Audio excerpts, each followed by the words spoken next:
What's up, guys? It's the Reality Grizzly, back serving more reality realness. The season finale has come, baby, and the girls definitely did not disappoint. Let's talk about it, but first, don't forget to like and subscribe to my channel, and let's get it.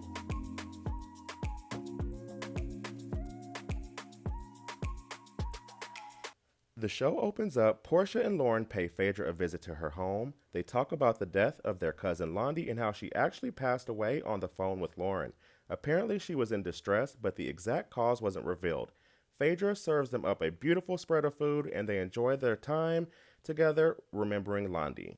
Up next, Angela pays her therapist a visit. She does her breathing exercises. She needs advice on how to deal with her husband and what comes along with him due to his fame and handsomeness. Her therapist has been instrumental on helping them stay married, so this is important to her. She brings up the debt she's in with the properties and how Charles is tired and at a point now where he doesn't want to fund any more of her homes, and it's creating a strain on their relationship. She gets into the whole event that happened during the whole waffle war and brings up the toast about her and her alleged quote-unquote cheating husband. She says she hasn't always trusted Charles, but right now she's in a good place and she doesn't want to mess things up. She says her and Charles were both confused as to why someone would approach them. She says, who would send someone to hurt me and potentially destroy their marriage? She said she's going to protect what she has, and she's in fighting mode now. She says she's tired of them poking at Charles and her marriage being a target. She says she's facing the threats head on.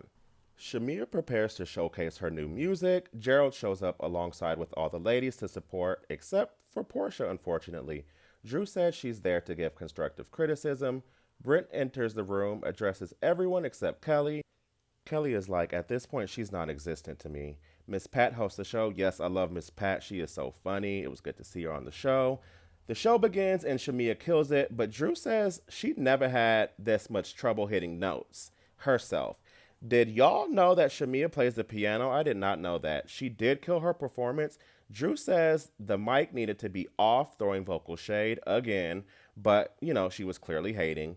Shia comes out and does her little number. She is so cute. Shamia performs Never Had, T-shirt, and a few of her other songs, and the ladies big her up. Angela invites the ladies to the Charles Oakley Foundation event, and the ladies seem ecstatic to attend.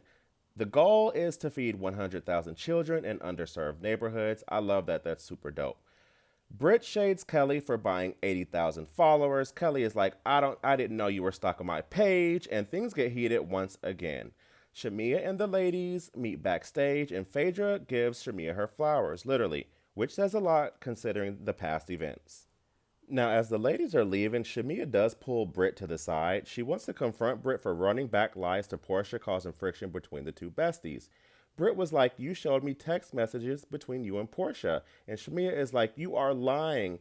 Britt was like, you were saying things about Porsha and you felt like she wasn't a good friend. Shemia was like, this is coming from a little bit of jealousy because she took her friend Kelly, sort of like in retaliation.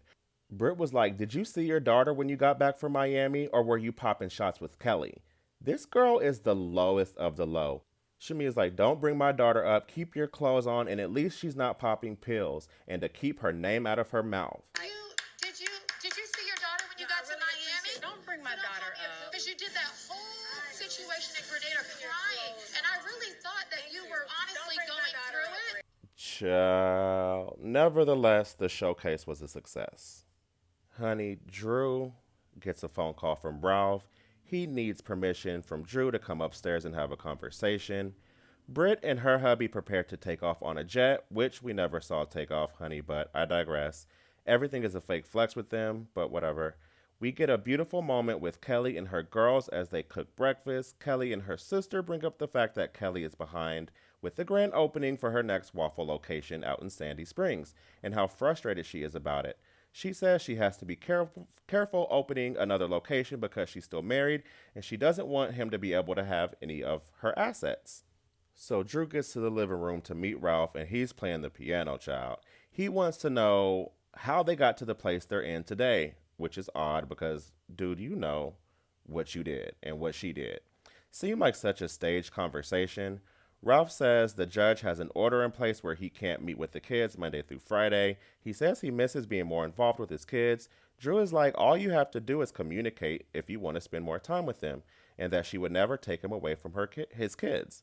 I thought that was obvious. They agree to just be cool with each other, move forward amicably, and coexist without arguing. We'll see how long that lasts.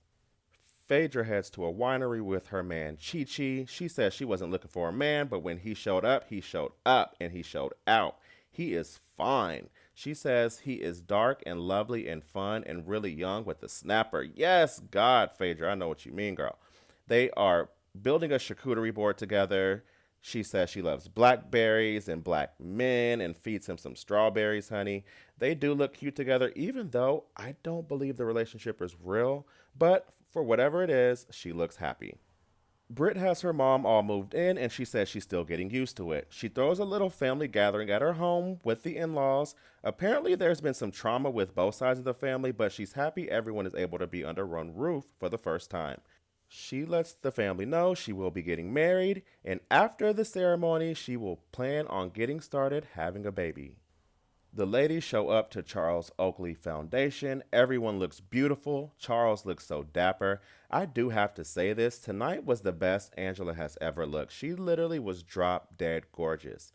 She has a phone call with Drew off to the side, checking her ETA, and tells her she wants to know why Phaedra would set her up the way she did, and that she's going to get to the bottom of it. Everyone is seated at their tables. Kelly and Shamia at one table, Cynthia, Phaedra, Porsha, and Britt at another. Charles and Angela take the stage to thank everyone for coming out to the event and how important it is for them to have the gala. They have some public speakers, and she says she wants to have a moment to thank someone who's been there for her. And surprisingly, it was none other than Porsha. I was shocked by that. And says the Charles Oakley Foundation would like to honor her. I thought that was super dope, and Porsha looked off the chain gorgeous. I know y'all think I'm on the Porsha payroll, but I'm not. I just give credit where it's due, and she looked absolutely bomb. She makes a beautiful speech honoring her cousin Londi, and she gets an ovation from the crowd while trying to hold back tears. She was very grateful to be able to honor her late cousin Londi. She does get very emotional and has to take a break from the event. All the ladies do follow her out to console her like a true sisterhood. I love Shamia's loyalty. She really comes through when Portia's at her lowest, despite the tensions at hand. The ladies get back to laughing, taking photos, and the ladies big up Angela on the event. They also gather before the event is over, and she brings up the ambush and says she finds it odd that the ambush would happen in the middle of Kelly's event. Kelly says she's shocked that she thinks it would have anything to do with her and said that's not her vibe. Girl, bye. Then she says she's not certain if it was Britt behind it. And of course, Britt denies it and says she's married. And of course, she would never want to sabotage another marriage. Britt is like, despite the differences that we've had, we've been moving in a good direction. Angela says her and Drew got to the bottom of it and they invite the random guy over to set things straight. The ladies are even confused as to why he's there, but apparently he has tea to spill on who was the one that gave him the tea. And Charles stops him and says, "Excuse me, you gotta go. Get your MF out of here." And Angela was like, "No, let him finish." Angela is yelling to the top of her lungs to let him finish. And Charles is like, "No." She says out loud, and this is what got me. She's like, trust me. He says, "I'm not trusting you." My God. Now it seems like the random guy is trying to ambush Charles at his own event, and things escalate. Charles reminds the people why his name is the Enforcer, and he tells the guy, you know what? You lucky, and that he knew he was full of BS from the get-go. Charles calms down, and the random guy makes his way over to the ladies' circle and says there's someone in the circle that's not happy with Angela, and the ladies ask, well, who it is. He takes a long dramatic pause and is like, Phaedra. Phaedra is the godfather of Atlanta, not the godfather of Atlanta, honey, and that she controls Atlanta, and she is like appalled and confused and doesn't know what to say. I've never seen Phaedra not have really much to say. She says, of course, blame her. She's an easy target, but she absolutely has no reason to put anyone up to this nonsense. He's like, yeah, she dropped off an envelope to him with the info, which seems like such a reach and a lie from the pits of hell, but I digress because we don't even know who this guy is. The ladies are shocked and stunned by the reveal. He says they have a mutual connect, and his name is Junebug. Now, what? I would have called security on his tail at that point, talking about some Junebug. The lies! There you go, this bitch. Baby, I wouldn't trust his big ass as far as I could throw him. He says he promises it's the truth and he walks off. Child, he is as guilty as charged and lies more than Pinocchio on crack, honey. Angela stands up to Phaedra and says, "Is it the ring?" Phaedra is like, "What ring?" Angela says, "My marriage, because you're trying to come in between me and mine." And she's like, "You don't even know me." Angela's like, "I know the moves you make, and you're playing kind of low right now. You're playing games, and I liked you." Phaedra's like, "I liked you too, but you're coming to me and accusing me with no proof." I do hate to defend Phaedra, but I agree. Where is the tangible proof? Angela's like, "All roads lead to Phaedra," and Phaedra says, "It's okay, you're researching, but you didn't tell us you were going into foreclosure." Then Angela's like, "Girl, that ain't no tea, sis.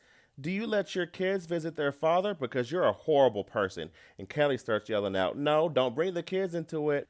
Now, I don't know what's up with the newbies, but they have a problem leaving the kids out of the drama. That's like OG housewife rule number one.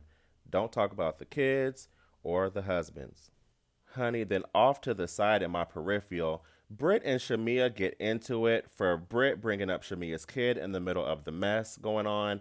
Britt alleges Shamia was faking her child being sick. Apparently, when they got back from Grenada, they flew into Miami, and I guess they partied or something or was taking shots. And Britt was like, Shamia should have prioritized her daughter first. Girl, you were steady minding everybody's business. That is not your business. Shamia's like, "I'm ready to walk away because I want to beat her ass." And Britt unmics herself and says she's not fooling with these lowlives. Angela thanks the ladies and even Phaedra. Porsha tries to get to the bottom of her issues with Shamia, and apparently Cynthia went back and shared some info, but Porsha wasn't too pressed about it. Honey, 5 months later, the cameras appear in Portia's home. She brings up the divorce and says she's rolled over and decided not to be taken advantage of anymore. She says she's hopeful that when she goes to court, the prenup is enforced and everything is split. She got what she got, he got what he got, and they can move on. Porsha and her mother cheers to divine alignment, and the scene closes. There will be a 3-part reunion, so be on high alert for that. Make sure you guys check out my shorts. Y'all know I call myself the Shorts King. Come on, swing with me in the comments. We like that over there. Let me know your thoughts on all the mess, honey. Don't forget to comment, like, and subscribe to my channel, and I'll catch you guys on the next one. Bye.